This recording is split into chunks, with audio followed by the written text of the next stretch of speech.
The mountain pass echoed with roaring engines. Kenji's Supra spun out as the masked challenger drifted past with impossible precision. From the crowd, a scream cut through the night. That move belonged to the dead. Number that drift. It can't be. He's dead. The masked driver's gray skyline hugged the apex like a ghost, familiar with every curve. That bastard! Where did he learn to drive like that? With a final surge, the gray skyline crossed the finish line, leaving Kenji's Supra scraped and smoking. The crowd erupted in disbelief. No one had ever beaten Kenji on this course. He's not stopping. I need to see his face. Please, let me just see. The skyline's taillights vanished into the fog, leaving Rina frozen with an impossible thought. Kenji slammed his fist on the hood of his crumpled Supra, vowing vengeance against the Phantom Racer. Rina pushed through the dispersing crowd, eyes locked on the vanishing taillights. She had to see his face. Number. Wait, please. I can't lose you again. Minutes later, she stood at the old crash site. The weathered cross and wilted flowers marked where Kazu died, or so she believed. Every year I come here, but tonight feels different, like he's still out there. Back home, a shaky phone video of the race flooded the forums. She paused it on the driver's hand as he shifted gears. The forum exploded with a single thread. Touge King returned. Blurry photos of the masked racer filled screen after screen. That scar. It's the one he got in high school. This isn't a copycat. Kazu is alive. You are chasing a dead man, Rina. That racer was a fake. Got it? Let it go. I know what I saw. The way he drove, it was him. I am not crazy. Kenji grabbed her wrist, squeezing. She wrenched free and walked off, her resolve hardening. She would find the truth. Rina knew one person who might hold the answer. Takeshi, the old mechanic who once built Kazu's cars. Takeshi, that gray skyline. You tuned it, yes? Who paid you? Just another racer chasing dreams. No one you'd know, kid. Her eyes darted to a betting slip on the bench, a parking garage address circled in red. Hours later, she hid behind a pillar in a deserted underground parking structure. Heart pounding, the masked man lifted his helmet for a breath.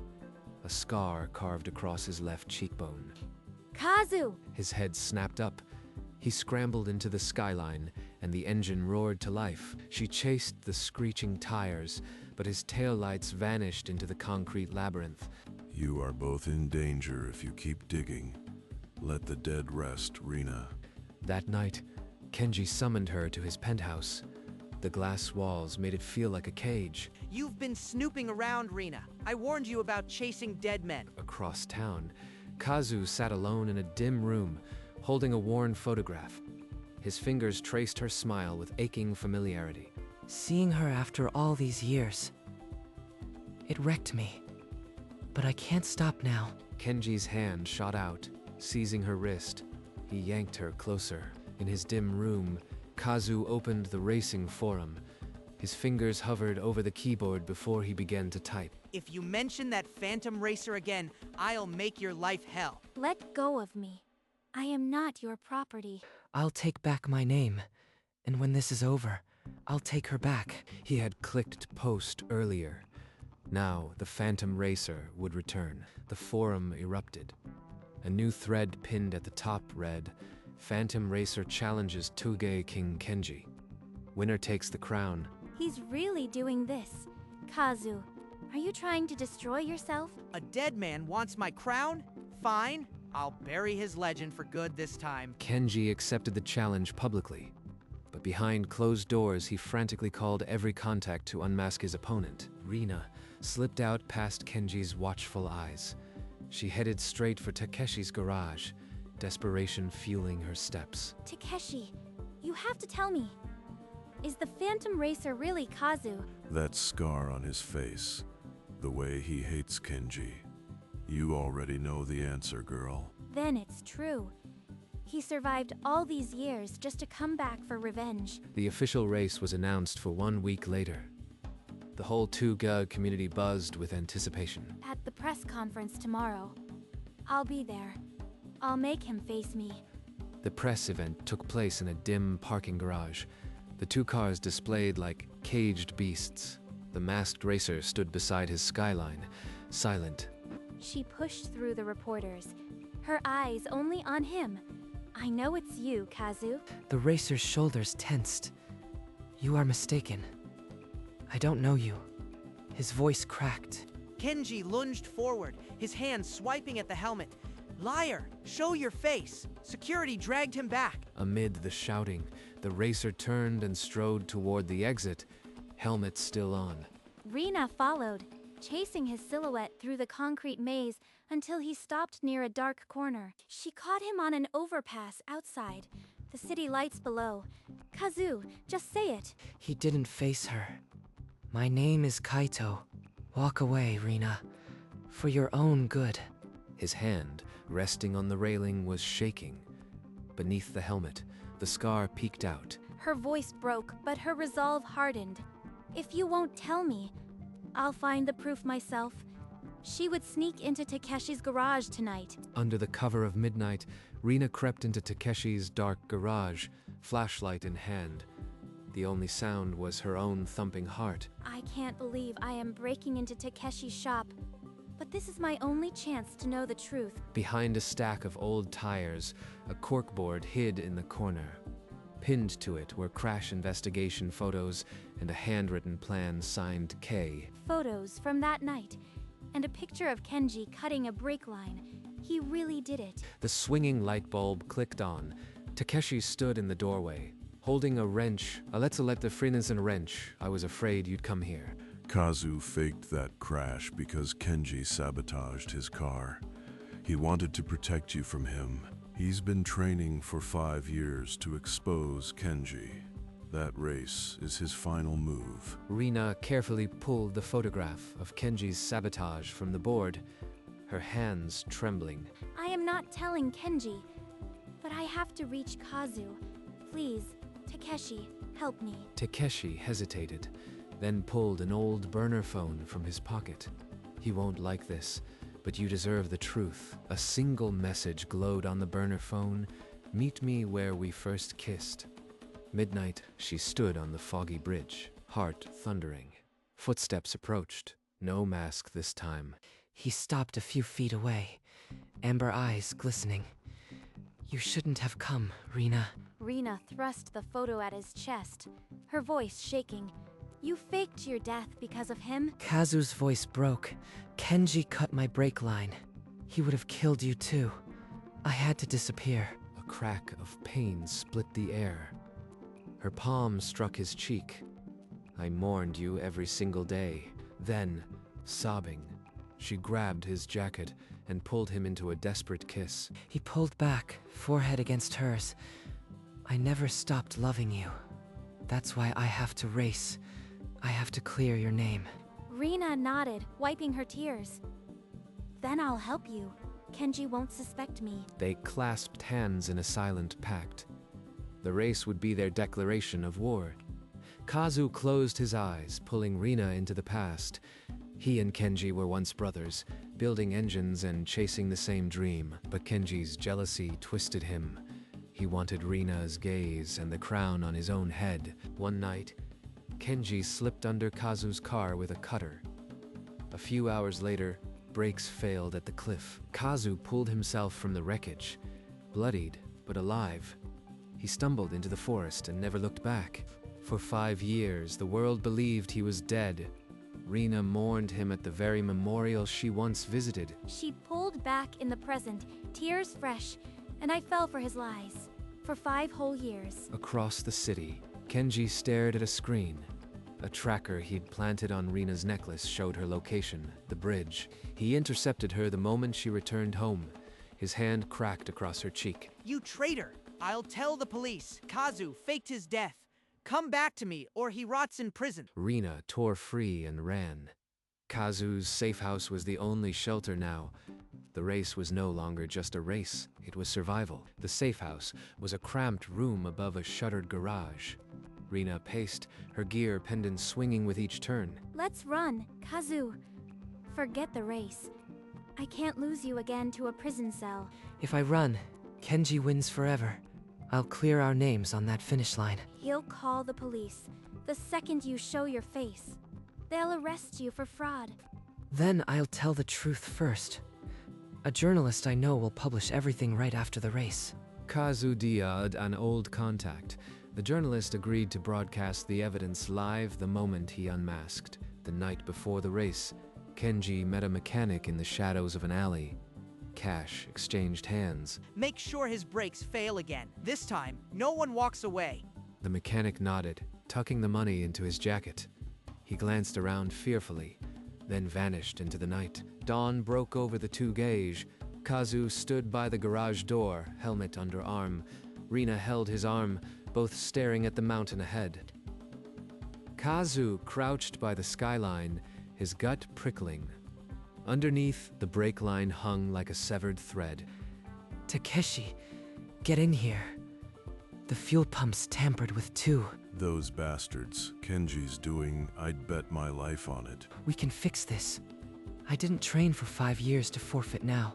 Rina pressed her hand to her mouth as the two men worked with frantic precision, patching the lines and checking every hose. If anything fails on that mountain, he won't come back.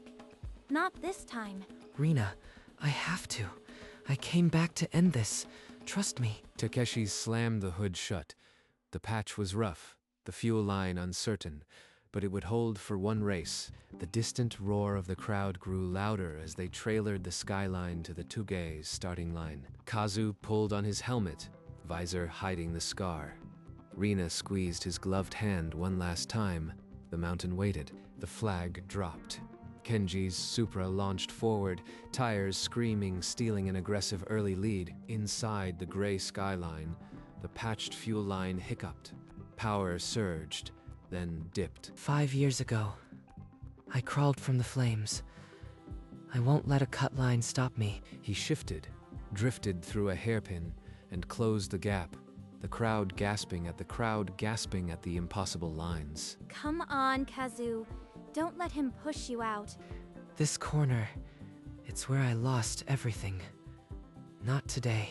D already. I'll send you back to the grave. On the cliff straight, Kenji swerved hard, aiming his rear bumper at Kazu's front tire. Kazu feathered the brakes and slid inside, escaping the trap by a whisper. Now bumper to bumper. The two cars roared into the final stretch, neither willing to yield an inch. The final corner loomed. A blind left hairpin with nothing but a rusty guardrail and a 100-foot drop. This is it.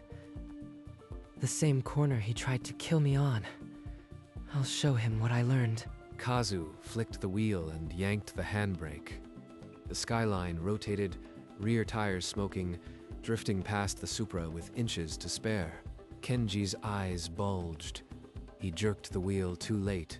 The Supra clipped the guardrail and spun, metal shrieking as it crashed into the rock wall. Kazu's skyline crossed the finish line a second later, but smoke began pouring from the hood. The patched fuel line had given out. No, not like this. He can't die again. Rina tore through the crowd, vaulting the barrier as flames erupted from the skyline's engine bay. Kazu kicked open the door and stumbled out, clutching his arm. His helmet rolled away as he collapsed to his knees. Kazu, I am here. I am here. 20 yards back, Kenji crawled from his twisted Supra, blood streaking his face.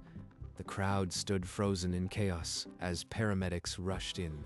Kazu struggled to his feet, pulling off his helmet for all to see. The scar on his cheek glinted under the floodlights. A collective gasp rippled through the crowd. My name is Kazu. 5 years ago, Kenji cut my brake line and left me for dead. Takeshi appeared beside him, holding up a tablet. Live video of Kenji bribing the mechanic blasted across the big screens. Lies! It's all fake. He's a fraud. Kenji thrashed against the handcuffs, but the evidence was undeniable. The crowd turned from shock to outrage. I was with him for 5 years, and he tried to kill the only man I ever loved. She stepped beside Kazu, lacing her fingers through his, her gear, pendant catching the light. Police officers lifted Kenji's stretcher and carried him toward the waiting van. As Kenji disappeared behind metal doors, Kazu finally let his shoulders drop. The nightmare was over. The media storm followed. Headlines screamed, "Fake Crash King returns." But the tone had shifted from scandal to survival. After Takeshi's testimony and the video evidence, police closed the investigation. Kazu walked free. Rina held a press conference, her voice steady despite the cameras. She announced the end of her relationship with Kenji. I was manipulated. I won't hide my love for Kazu anymore. That evening, they visited the crash site. Rina placed fresh flowers beneath the old cross. I am sorry you had to mourn alone. I should have found a way to tell you. She took his hand. They stood silently, letting the past settle into the ravine below. The racing forums buzzed with support, rewriting the Touge King's legend from tragedy to testament. Takeshi hung a gone fishing sign on the garage door. His work was done. Under a calm sunset, they sat on her balcony, watching the city that almost buried them. The next morning, Rina began packing the pieces of her old life. A shattered photo of her and Kenji lay on the floor. Kazu arrived, lifting boxes with his good arm. He didn't speak much, but his presence filled the room. A letter slipped under the door. Kazu picked it up and read Kenji's scrawl, "You can't hide. When I get out, I'll find you." He's in jail and still trying to poison us. What if he... He won't. We'll give this to the police. Then we'll leave the city for a while. Rina nodded, folding the letter into an envelope for the authorities. The decision was made. Takeshi met them at the garage, pressing a worn journal into Kazu's hands.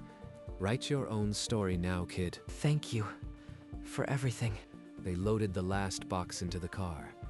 Rina paused to look back at the city that had held her grief. The engine hummed to life. Together, they drove toward the horizon, leaving the shadows behind. Months later, a small seaside cottage became their world.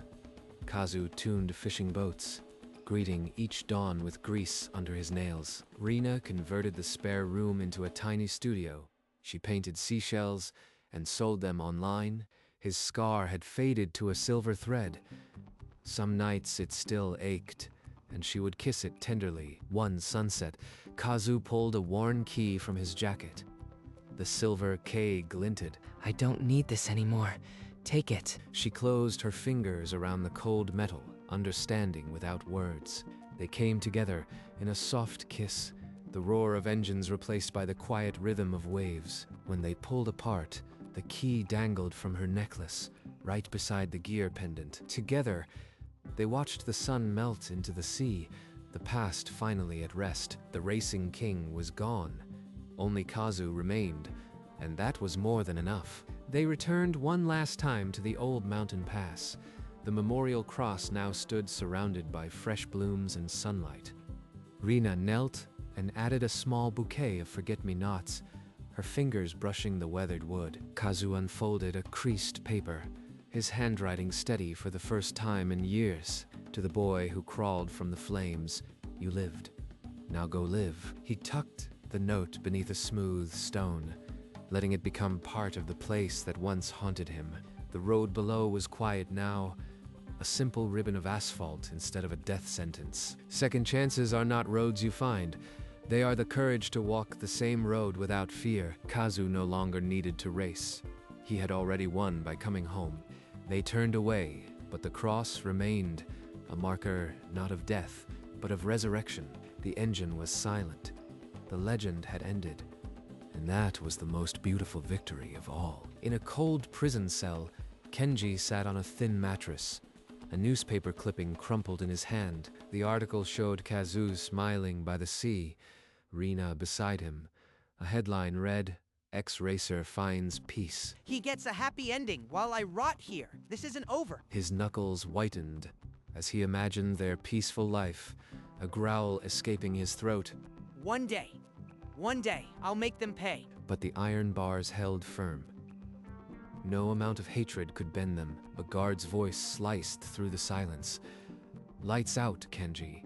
Same as every night." Kenji slumped back, the newspaper slipping from his fingers onto the concrete. The overhead lights died, plunging him into darkness. Outside, a distant gull cried. The cycle of vengeance stopped at those bars. Only a hollow echo remained. The sea stretched before them, endless and forgiving. Kazu and Rina walked barefoot along the shore, their shadows long in the amber light. His hand found hers, as natural as the tide. No words were needed between them. Miles away, Takeshi polished the chrome of a vintage roadster. His garage was quiet now, save for the hum of a radio. His hands, once stained with oil and secrets, now moved with peaceful rhythm. He had kept his promise. High on the mountain, the Touge road lay empty under a silver moon. The guardrail cast no shadow of a crash. Some roads are better left untraveled. The asphalt that once echoed with rage now held only silence. Takeshi hung up his rag and flicked the light switch. The garage door rolled down with a soft sigh. Kazu and Rina paused to watch the sun melt into the sea, the same ocean that had witnessed their rebirth. The legendary Touge King was gone, but in its place stood a man who had conquered his own demons, and in the quiet, they were finally completely free. The corner diner hummed with the clink of plates. Kazu refilled Rina's cup, their smiles easy. Rina set her hand on his. I have something to show you. From her bag, she produced a tiny white stick. 2 pink lines glowed in the afternoon light. His voice wavered. Is that... Are we... She laughed through her tears. Yes, Kazu. We're going to be a family. He rounded the table and pulled her up into his arms, burying his face in her hair. I love you. I love you both. A waitress smiled, snapping a photo on their phone as they clung together. They looked at the image. A man and a woman, no longer haunted, ready for whatever came next. The diner faded to white, and with it, the last shadow of the past. Out of the white, a stone marker emerged, carved with care for those who race. A set of worn car keys rested on top. The silver K, catching the first light of dawn. Wildflowers had grown around the base, reclaiming the place with soft pinks and purples. The sun rose over the ocean, turning the sky into a canvas of gold and peach. No engine roared, no tires screeched, only the whisper of wind through the pedals. This was the final finish line, not of a race, but of a life reclaimed. The keys no longer started an engine. They started a new legacy. And as the credits rolled, the image lingered, a promise that some endings are just beginnings in disguise. Soft music swelled, carrying the memory of the road, the crash, the return, and the peace. Then the screen faded to black, leaving behind a quiet hope.